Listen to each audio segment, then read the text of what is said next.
This is Paphiopedilum vanda M. Pearman, a primary hybrid between the Paphiopedilum dellenati and Paphiopedilum bellatulum. According to the Orchid Words website, it was registered in 1939. It is an old hybrid, but I do believe it's a very good one, and I see it's quite popular. I do tend to see it quite a lot in orchid nurseries. And for good reason, I think. It's one of my biggest flowered Paphiopedilum, if not the biggest one. And I do believe this trait comes from the bellatulum, which has that beautiful puppy shape to it. I don't know why it looks like that to me, but I see it has droopy little ears and overall a cute type of a face. It's just what it inspires me.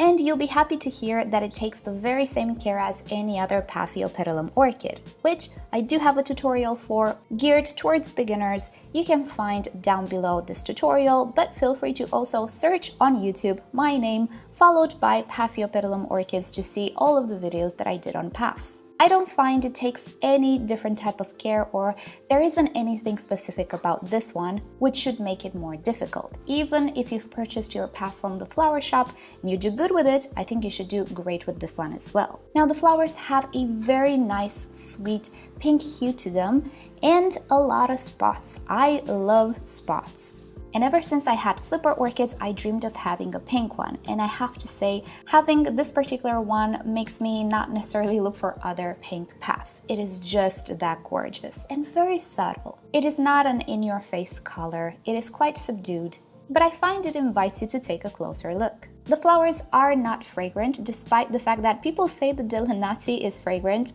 I never experienced it, to be honest, but I can tell you this one doesn't have a fragrance.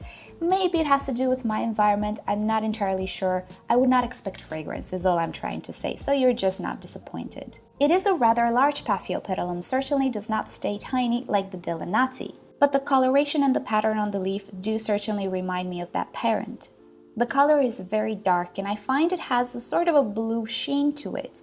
And just look at that pattern. It looks like it has fenestrations, but it's not. It doesn't have holes. It is just the coloration. Leaves are very sturdy. They're not flimsy in any way.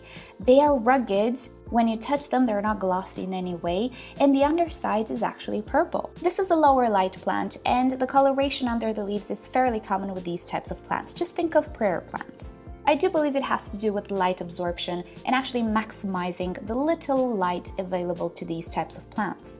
This year I seem to have 2 flowers on the same flower spike. In previous years I only had 1, but I do see it is possible for this orchid to have multiple flowers. Don't imagine 5, I wouldn't really go that far, but 2 flowers it is very possible to have on a flower spike. So all in all, it is a typical slipper orchid, very easy to care for in your home. I personally grow it under grow lights, but definitely you can do well in natural light in a shaded location, very similar to Phalaenopsis light. So remember, you have a care tutorial in the description. And with that said, I hope you've enjoyed this spotlight and I hope you have a great day.